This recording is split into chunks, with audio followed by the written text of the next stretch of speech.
another episode of Future Garage Vlog. Tonight, we're going to be installing a camshaft in the CRX. This is called a Delta 272-2. We're going to go ahead and get this installed tonight. I'm going to set the valve lash, and then I'll go ahead and get the fuel map set up, because I'm sure it's going to have to be tweaked a bit to get it to run correctly.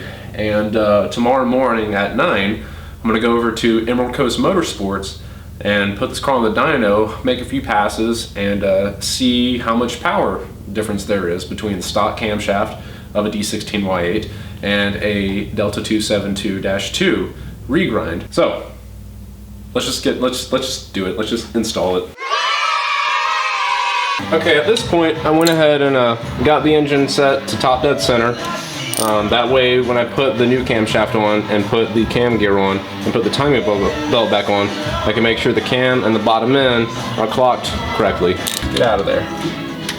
There we go.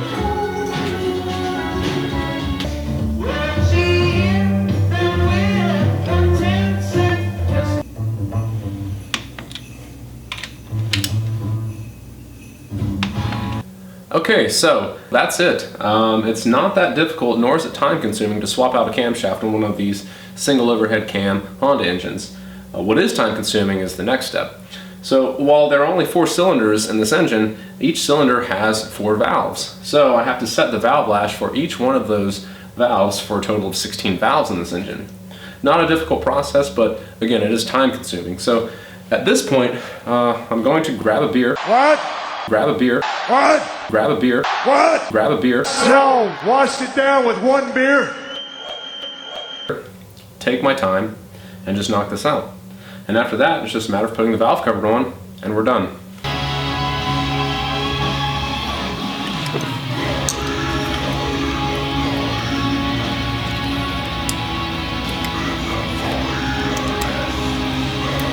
Alright, so that's it.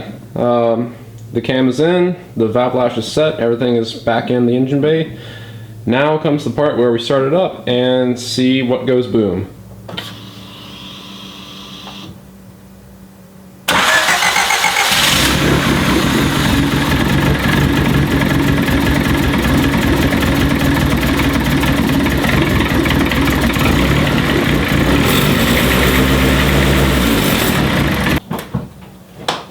Okay. I may need to adjust the cam timing.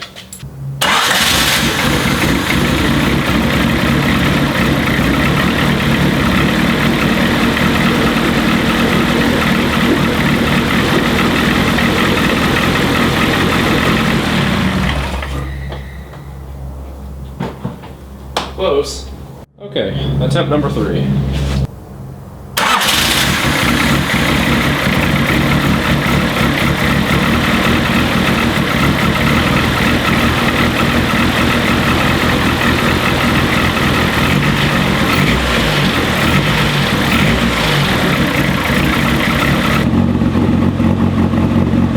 I would not call that a completely healthy sound yet. We'll get there. Okay, so after tweaking some things, I'm actually back at the cam position I was at when I first started, which is just top dead center.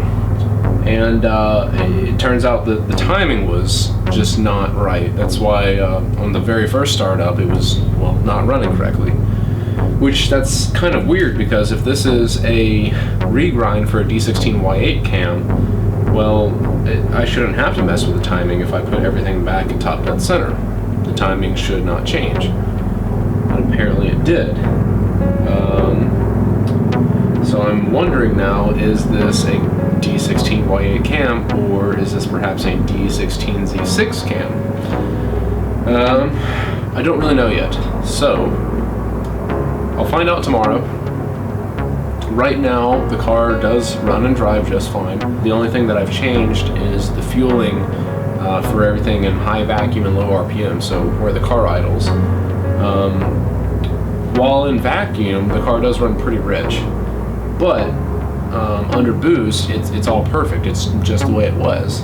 All my fuel values are still, or the AFR readings are still correct for all my boost values at any RPM. So that's good, because what this means is tomorrow morning, as the car sits, I can go put it on the dyno and see if there is any significant increase or decrease with this camshaft the way it sits. The timing values are still the same, the boost pressure is still the same, even the fuel values for what we're going to see is still the same. So at this point, all I did was drop in the cam and adjust the timing. But yeah, I'm still wondering about the cam and what it actually came out of. Regardless, I'm going to bed now. It's midnight, and I'll see you guys in the morning. Day 2. Okay, it's day 2. I think I went to bed sometime last night after 1, and I got up at 6 this morning so I could take care of a few things before the dyno. I was running into some conflicting information in regards to setting the cam timing for one of these 272-2 regrinds, and I don't know, but I think that conflicting information exists because with it being a regrind, each camshaft may have a slightly different profile. So as a result, I could see why a lot of people may have different opinions or different information on setting the cam timing for one of these. So basically, after I'd set the cam to factory top dead center, and I tried to set the timing, the rotation of the distributor was maxed out and I couldn't get that additional 2 degrees of timing. So I had to install an adjustable cam gear. So I retarded the cam by 2 degrees, and then I could set the ignition timing exactly where it needs to be. So after doing that, the car sounds like it's idling a lot healthier.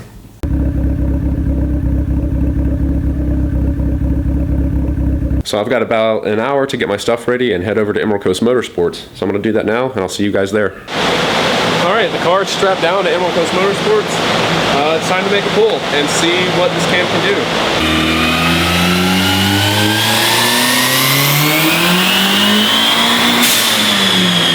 Alright, so the results for the first pull, they correlate with what I was feeling. There does seem to be a loss in power, and there is. It came up to be 212 and 179 pound-feet of torque. But what you're seeing here, the black lines, that is with the stock cam. The yellow lines is with the 272-2, and you see there is no fall off after about 6,000 RPM. So that's cool. At this point, I think I'm going to tweak the cam timing to see if we can't move that yellow line up a little higher. Okay, so I'm definitely going the wrong way on the cam timing, with each pull consistently making less power.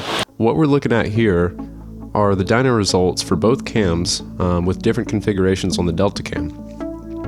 The black lines represent the D16Y8 OEM cam. The yellow line was the first pull I did with the Delta cam. The cam timing was retarded by 2 degrees.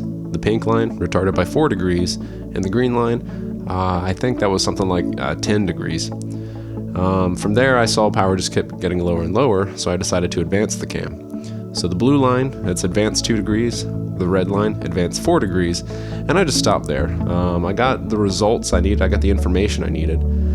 And what we see here is the factory cam with the turbo that I have, mind you, does begin to fall off around 6,000 RPM in horsepower and significantly in torque around just around 5,500 RPM. With the Delta cam, however, horsepower builds all the way to redline, and if I were revving this engine past redline, say I had upgraded springs and I'm revving it to 8,500 RPM, that's where this cam would be most beneficial in an application where you have a high revving engine and even with a turbocharger that's flowing a lot more air.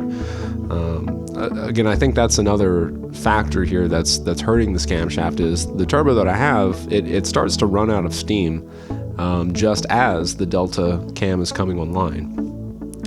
Again, it's a relatively small turbo, so it can only do so much. But again, I got the results I needed. I'm not going to use this cam in my car with my setup. I'm going to go back to the D16Y8 OEM cam simply because I enjoy that. It has more mid-range power and quite frankly, that's just more fun. I'm not building a dedicated drag car, and if I were, then sure, perhaps keep the cam, get a bigger turbo, and go from there. But I'm just not going down that road right now. Okay, so that's it for this vlog. I'm going to go ahead and get started on putting the stock camshaft back in the car.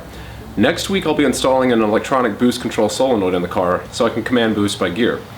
Later on I'm going to be installing a traction bar in the car. Then we'll go back to the drag strip and see what I can do about getting a better 8th mile time. So until then, happy Christmas. Bye.